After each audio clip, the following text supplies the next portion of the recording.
Welcome back to another very important video in SD Bio, Life with Life Science। দেখো তোমরা সবাই জানো class 11-এ এবারে যারা ভর্তি হবে অর্থাৎ 2024 থেকে যারা 11-এ পড়বে এবং 2026-এ যারা এইচএস দেবে তাদের জন্য সিলেবাস চেঞ্জ হচ্ছে এবং সেমিস্টার বেসিসে পরীক্ষা হচ্ছে।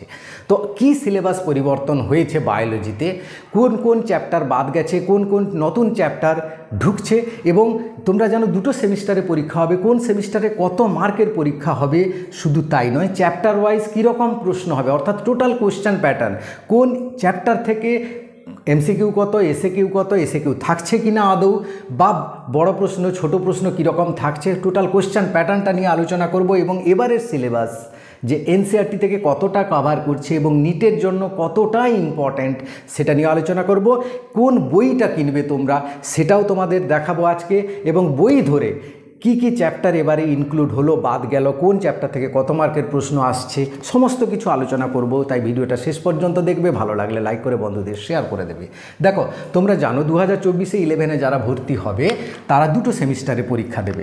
তারা 2024 সালের যে নভেম্বর মাস আসবে সেই নভেম্বর মাসে তোমরা সেমিস্টার 1 দেবে এবং সেই সেমিস্টার 1-এ টোটাল মার্কস থাকবে 35 নাম্বার, এটা তোমরা জানো। কিন্তু এই 35 নাম্বারে টোটালি থাকবে এমসিকিউ, অর্থাৎ 35টা এমসিকিউ থাকবে, সেটা হবে থিওরি বেস, প্র্যাকটিক্যাল হবে না। ফার্স্ট সেমিস্টারে কোনো প্র্যাকটিক্যাল নেই এবং এই থিওরিতে তোমাকে পেতে হবে 10.5 অর্থাৎ 10.5, তবেই গিয়ে তুমি পাস করবে। এবার তুমি যদি 5 পাও, 9 পাও, তাহলে কি সেকেন্ড সেমিস্টার দিতে পারবে না? অবশ্যই দিতে পারবে। এখানে ফার্স্ট ফেল বলে কিছু নেই। এখানে যদি 0 পাও সেকেন্ড সেমিস্টারে থেকে তোমাকে টোটাল 30% পেতে হবে, অর্থাৎ 11-এ তোমাকে টোটাল 30% পেতে হবে থিওরিতে এবং প্র্যাকটিক্যালেও 30% পেতে হবে। অর্থাৎ থিওরিতে সেমিস্টার 1 এবং সেমিস্টার 2 35 এবং 35 নিয়ে হচ্ছে 70 মার্কে তোমাকে 24 পেলে তুমি পাস হবে।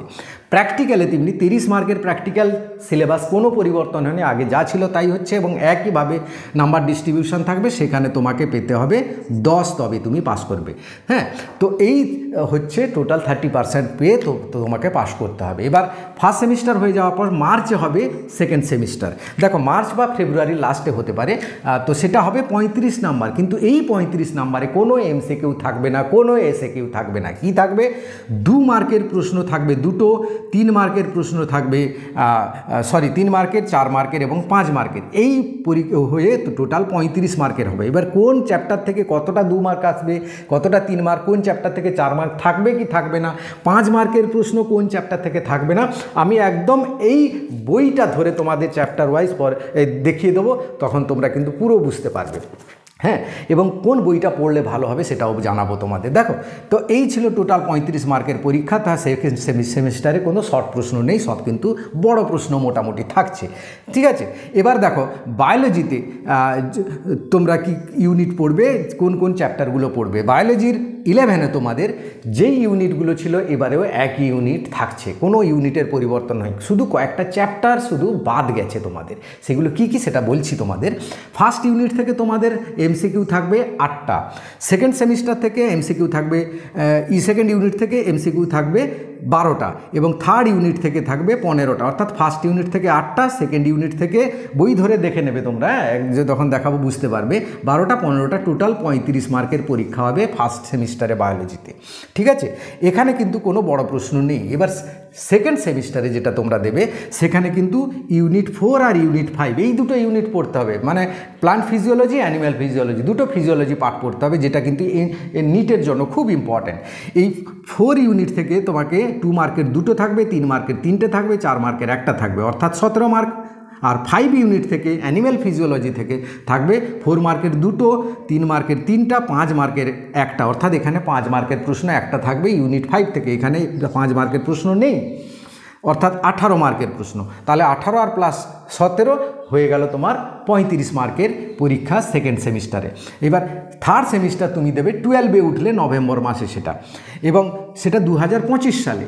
এবং 12-এ তুমি যখন 2026 সালে পরীক্ষা দেবে ফেব্রুয়ারি বা মার্চে, সেটা ফোর্থ সেমিস্টার। এই 4টে সেমিস্টার মিলে তবে তুমি ক্লাস 12-এর গ্রেড বা যে নাম্বার সেটা টোটাল নাম্বারটা তোমার থাকবে কিন্তু 12-এর মার্কশিটের মধ্যে। এবং তুমি যে 11-এর অ্যাডমিটটা পেয়ে যাচ্ছ, সেই 11-এর অ্যাডমিটটা পেলেই তুমি সমস্ত পরীক্ষাগুলো সেকেন্ড সেমিস্টারও দিতে পারবে, আর কোনো আলাদা অ্যাডমিট পাবে না। অর্থাৎ এখানে যে সেমিস্টারগুলো যে হচ্ছে সেখানে যে প্রত্যেকটাতে পাস করতে হবে তা নয়, তবে ফাইনাল সেমিস্টারে তোমাকে কিন্তু পাস করতে হবে, অর্থাৎ 30% নাম্বার পেতে হবে, এটা তোমাকে খেয়াল রাখতে হবে। এবার যে সিলেবাস সে কিন্তু এনসিইআরটি সিলেবাসকে অনেকটা ফলো করার চেষ্টা করা হয়েছে, তবে 12-এর পুরোপুরি হয়নি, 11-এর পুরোটা কভার হয়েছে। 12-এর দু একটা চ্যাপ্টার বেশি রয়েছে আমাদের ওয়েস্ট বেঙ্গল বোর্ডে, যেটা এনসিইআরটিতে নেই, এবং নিটের জন্য কিন্তু খুব ইম্পর্টেন্ট, এবং টোটাল পরীক্ষা পদ্ধতি কিন্তু এনসিইআরটি বেশ করে হচ্ছে, তাই নিটের জন্য এবং এমসিকিউ যেহেতু রয়েছে, নিটের প্রিপারেশান তোমরা কিন্তু ফাটিয়ে দিতে পারবে। এবারে কিন্তু বাঙালিরা নিটে কিন্তু জয় হবে, এবং বাংলা মিডিয়ামে কোশ্চেন থাকবে, বাংলা মিডিয়ামের পরীক্ষা হবে, বাংলা মিডিয়ামে বই থাকবে। এবার আসি বইয়ের কথা। দেখো তোমরা কি বই কিনবে, দেখো নতুন পাবলিকেশনের যে বইটা বেরোবে সেটা কিনবে। সেটা কোনটা? সাঁতরা বা ছায়া, দুটোই বই কেনো সবাই। আমরা জানি যে যা বই কিনুক, ওই সাঁতরা পাবলিকেশনের বই, ছায়া, যেটা ইচ্ছা তোমার কিনতে পারো। আমি এই দুটোকে একদম প্রমোট করছি না, কিন্তু আর এর থেকে ভালো বই কিন্তু নেই বাজারে। তাই এই দুটো বইয়ের মধ্যে যে কোনো একটা তোমার যেটা পছন্দ সেটা কিনে নিতে পারো, যে দুটোই একই বই, তবে নিউ পাবলিকেশন দেখে কিনবে, কারণ দু একটা চ্যাপ্টার এদিক সেদিক রয়েছে বা সাজানো নেই। তো এবার আমরা যাব কি না, দেখবো এই বইটা ধরে দেখবো চ্যাপ্টার ওয়াইজ কীভাবে কোন চ্যাপ্টার থেকে কোনটা কোনটা বাদ গেছে, কোনটা যোগ রয়েছে, এবং কোন চ্যাপ্টার থেকে কত মার্কের প্রশ্ন আসছে। তো তোমাদের ক্লাস 11-এর একই বই থাকবে, শুধু কয়েকটা চ্যাপ্টার বাদ যাবে। তোমরা অনেকেই পড়াশোনা শুরু করে দিয়েছো পুরনো বই ধরে, তো কোন কোন চ্যাপ্টারগুলো পড়বে না বা বাদ গেছে সেইগুলো একটু বলে দিই তোমাদের। যেমন ইউনিট 1 থেকে দেখো, ইউনিট 1 থেকে 8টা এমসিকিউ থাকবে, সেমিস্টার 1-এর জন্য এটা। চ্যাপ্টার 1-এ থাকবে জীববৈচিত্র্য সম্পর্কে ধারণা, এর সাথে জোড়া আছে আরেকটা অংশ যেটা হচ্ছে মিউজিয়াম, চিড়িয়াখানা, হারবেরিয়াম, বোটানিক্যাল গার্ডেন। বাকিগুলো কিন্তু বাদ গেছে, আর করা হয়নি চ্যাপ্টার 1-এ। তাহলে চ্যাপ্টার 1 কিন্তু ছোট হয়েছে এবং এনসিইআরটি সিলেবাস ধরে হয়েছে। এখানে তোমাকে এইগুলো রয়েছে, ট্যাক্সোনমি রয়েছে, ট্যাক্সোনমির গুরুত্ব রয়েছে, দ্বিপদ নামকরণ, এগুলো সব রয়েছে। হ্যাঁ, এইখান থেকে এতটা রয়েছে, আর এইটা কিন্তু নেই, এটা কিন্তু দরকার নেই। এবার দেখো চ্যাপ্টার 2-তে এই সমস্ত কিছু যা ছিল তাই থাকছে, একটুও পরিবর্তন হয়নি। চ্যাপ্টার 3-তে উদ্ভিদের শ্রেণীবিন্যাস, এখানেও যা ছিল তাই রয়েছে। চ্যাপ্টার 4-এ যা ছিল তাই রয়েছে, একটুও কোনো পরিবর্তন হয়নি, যে কর্ডাটা নন কর্ডাটা সব কিন্তু একই রয়েছে।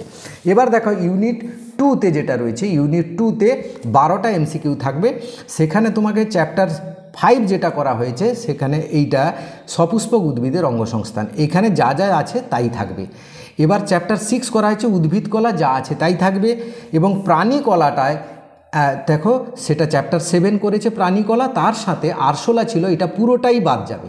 এর সাথে ব্যাঙের সমস্ত সিস্টেম, এই যে পরিপাকতন্ত্র, এগুলো সব ব্যাঙের থাকবে, ঠিক আছে। এবার দেখো ইউনিট 3-তে এখানে এমসিকিউ থাকবে 15টা। এবার ইউনিট 3-তেও চ্যাপ্টার 8 আছে, শুরু হবে। সেখানে চ্যাপ্টার 8 কোষ সম্পর্কে যা যা আছে পুরোটাই থাকবে, একটুও কোনো পরিবর্তন হয়নি। দেখো তাই বইয়ের তেমন কিছু পরিবর্তন হবে না, শুধু খালি সাজানো, আর কিচ্ছু নেই। চ্যাপ্টার 9-এ যা ছিল একই থাকবে, চ্যাপ্টার 9 পুরোটাই একই থাকবে। এবার চ্যাপ্টার 10-এ দেখো এখানে ক্রোমোজোম সম্পর্কে ধারণা, এটা থাকবে না। কি থাকবে না, কোষচক্র থাকবে, এবং অ্যামাইটোসিস নেই, তার সঙ্গে মাইটোসিস, মিওসিস, এই দুটো থাকবে, যেটা নিটের জন্য খুব ইম্পর্ট্যান্ট। এবার দেখো ইউনিট 4 থেকে কিন্তু শুরু হয়ে যাবে তোমাদের সেকেন্ড সেমিস্টার। ইউনিট 4 থেকে সেকেন্ড সেমিস্টার, এখানে ইউনিট 4 থেকে 2 মার্কের 2টো থাকবে, 3 মার্কের 3টে থাকবে, 1 মার্কের 1টা, 5 মার্কের থাকবে না, এবং টোটাল 17 মার্কের পরীক্ষা। কি উদ্ভিদের পরিবহন, এটা কিন্তু সিলেবাসে নেই, এটা পড়তে হবে না, এটা কঠিন ছিল, বাদ গেছে, খুব ভালো হয়েছে। এবার দেখো উদ্ভিদের খনিজ পুষ্টি, এটাও একটা বোরিং সাবজেক্ট ছিল, এটাও বাদ গেছে, খুব ভালো হয়েছে। দুটো ইম্পর্ট্যান্ট চ্যাপ্টার মাত্র আছে যেটা এনসিইআরটিতে আছে, সেটা হচ্ছে চ্যাপ্টার 12 শ্বসন হয়ে থাকবে, এবং চ্যাপ্টার 11-এ থাকবে সালোক সংশ্লেষের পুরোটা, শ্বসন সালোক সংশ্লেষ পুরোটা। এবং চ্যাপ্টার 13-তে এটা কিন্তু খুব ইম্পর্ট্যান্ট নিটের জন্য, এটা হচ্ছে উদ্ভিদের বৃদ্ধি ও বিকাশ, এই পুরো চ্যাপ্টারটা এখান থেকে এতটা পর্যন্ত থাকছে, একটুও পরিবর্তন নেই। এবার ইউনিট 5-এ দেখো 2 মার্কসের 2টো আসবে, 3 মার্কসের 3টে, এখানে 5 মার্কের 1টা, অর্থাৎ ইউনিট 5 থেকে বড় প্রশ্ন করতে হবে, আগেও আসতো এবারেও আসবে, এবং যা ছিল একই হুবহু থাকবে, একটুও কোনো পরিবর্তন হয়নি। এবং এখানে দেখো তারপরে রেসপিরেশন চ্যাপ্টার 15 থেকে থাকবে রেসপিরেশন, চ্যাপ্টার 16 থেকে দেহ তরল সংবহন, এবং চ্যাপ্টার 17 থেকে থাকবে রেচন পদার্থ ডিসকাশন, একই থাকবে। তারপরে দেখো চলন গমন থাকবে চ্যাপ্টার 18 থেকে চ্যাপ্টার 19 পুরনো বইতে যা সিলেবাস যা আছে তাই থাকবে। হ্যাঁ, চ্যাপ্টার 19 থেকেও একই থাকবে। এবার দেখো আরেকটি যেটা হচ্ছে চ্যাপ্টার 20 থেকে দেখো এই অন্তঃক্ষরা গ্রন্থিগুলো হরমোন টরমোন যেগুলো ছিল একই থাকবে, অর্থাৎ সিলেবাসে তেমন কিছু পরিবর্তন নেই, শুধু অ্যাডিশন ডিলিশন হয়েছে, আর কিছু নেই, সাজানো হয়েছে একটু, প্রশ্নের ধরন পাল্টেছে, বাকি সব একই আছে। তো এই ছিল আজকের ভিডিওটা অবশ্যই লাইক করে বন্ধুদের শেয়ার করে দেবে। Thank you for watching.